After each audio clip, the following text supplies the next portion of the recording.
I am in my final academic quarter of my doctoral studies. The year is 1970, and I am on schedule to complete all of the multitudinous requirements for my degree. My dissertation is almost complete, and I will defend in May, just 90 or so days from now. I am in an advanced seminar on case study diagnosis and review, which is a required course for completion of my degree. There are 6 students in this seminar, which meets every Thursday evening from 7 to 10 o'clock.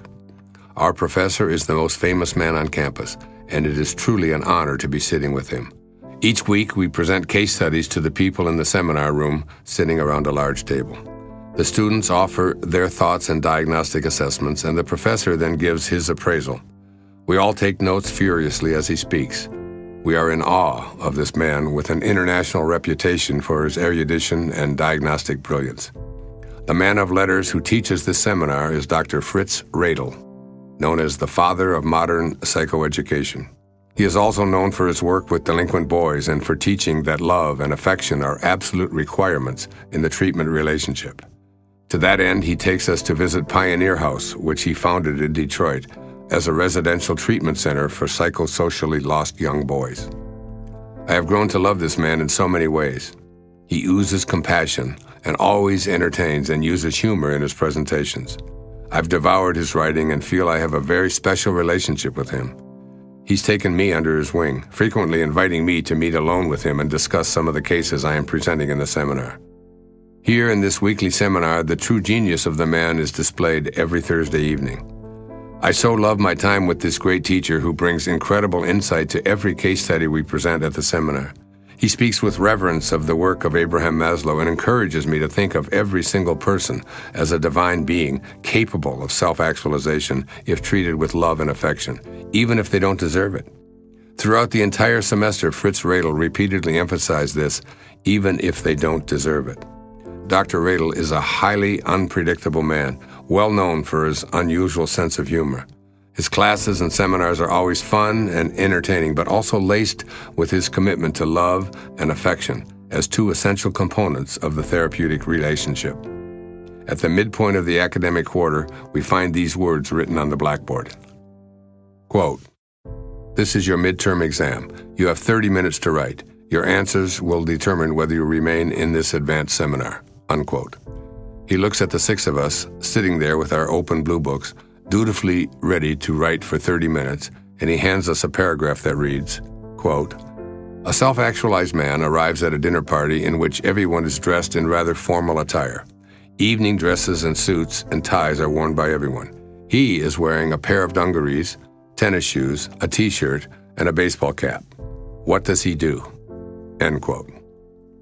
Dr. Redl looks at us, tells us that he will return in 30 minutes, and leaves the room abruptly.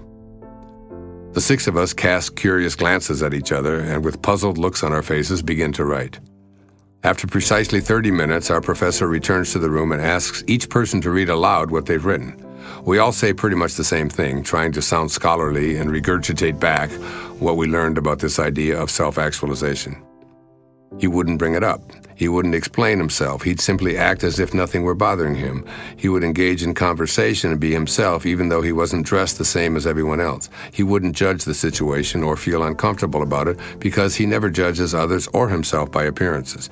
He wouldn't be bothered by the fact that he stood out. He wouldn't apologize or excuse himself. All of our blue books pretty much convey these kinds of responses to the midterm question. After Dr. Redl has listened to each of us, he picks up his briefcase and slams it down on the seminar table in feigned indignation and outrage at our answers. "You have all failed this course. You haven't yet learned a thing. All you had to do was to write 3 words on your paper." He takes his chalk in his hand, turns around to the blackboard and writes in large letters, "He wouldn't notice." He then leaves the room for 5 minutes while we sit there smiling sheepishly and staring at each other.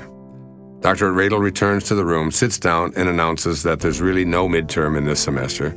We spend the next couple of hours discussing the huge distinction that exists between people who are classified as average and those who are self-actualized. I can see clearly now.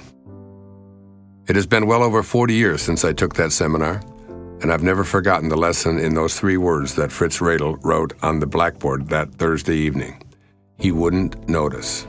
They have stuck with me and influenced me in a multitude of ways. Those words penetrated me at the time, and after all these years, I can see clearly now they've permeated my writing, my teaching, and yes, my very soul. Self-actualizing people see the unfolding of God in everyone that they meet. They go beyond appearances. They are friendly with anyone and everyone, regardless of class, education, political belief, race, or religious affiliation. As Maslow pointed out, quote, "As a matter of fact, it often seems as if they are not even aware of these differences, which are for the average person so obvious and so important," unquote. When I left the university and was driving home that night, I made a commitment to myself that this was going to be my way for life. I would do all that I could to abolish any judgments I made based upon appearances. Dr. Redl always emphasized the quality of love, acceptance, and affection for all, in both the therapeutic relationship and our own lives. He used to say to us that therapy is for better or for worse, and if we as supposed helpers were operating at lower spiritual levels than our clients, we would not only be incapable of helping them, but they would leave their counseling sessions worse off than they were before. After that experience of what I called my fake midterm, I realized that I learned more from that little exercise than I ever could have from my reading or research. I was learning from him just by being in his presence. His high energy was infectious. He made me want to be a better therapist, a better teacher, and most significantly, a better human being. This was a man who cared, especially for the underdog. He spent much of his time reaching out to the disadvantaged and those who had been labeled delinquents. Dr. Fritz Redl's lessons to me are evident throughout all of my writing, beginning a year later in 1971 with the publication of my first textbook. And he truly loved those who had more than two strikes against them. He saw the potential greatness in everyone and always looked past the outer and peered in to that inner space where the spirit is at play. He was a giant of a human being, a man I wanted to emulate in so many ways. He taught me one of the greatest lessons of my life, quote, "to see the unfolding of God in everyone, and when it comes to external appearances, to be a humanistic teacher who wouldn't even notice," unquote. I am ever so grateful for this man's presence in my life, and for the way I see so much more clearly because of him.